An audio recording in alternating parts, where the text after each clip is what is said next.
This is Stan Tinsley speaking. I'm interviewing Mrs. Frances Lovelace in regard to her experiences in the Navy during World War II. Lovelace, when did you join the service?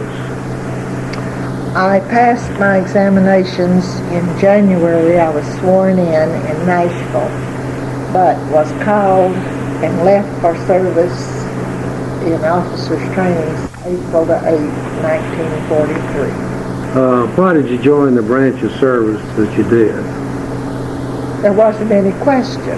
My brother had been at Pearl Harbor and had been wounded on December 7th.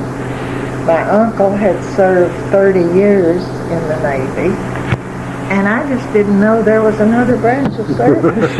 Okay. The places where you trained and where you went from there. My training is a never to be forgotten experience. I went to Smith College, which in my line of acquaintances and so forth, it was an unattainable place to be. It was an all-girls school in Northampton, Massachusetts.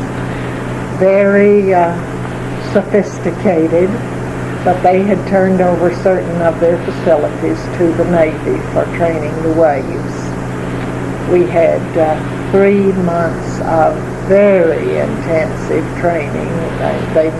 We were the lady 90-day wonders of the wartime. And I went in with a 0 typing skill, but I had to have 55 words a minute before I could come out as a communicator, which I attained. Went then to Charleston, South Carolina. But it was such a lovely place. I fell in love with the town. What were your duties in Charleston? I was officer in charge of registered publications, which meant that I had charge of keeping track of all the publications which went out to the ships that were based at our base. These books included code books that by which the ships communicated from ship to shore, and with each other.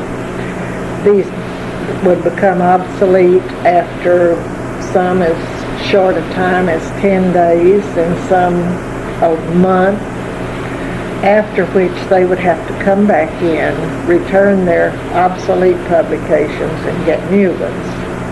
These returned publications then had to be destroyed by burning, which meant that we had to tabulate each number, account for every publication that we had signed for, carry them with an armed officer, which was me, out to the Navy Yard, burn them in an incinerator, and sift the ashes until there was absolutely nothing of the codes left.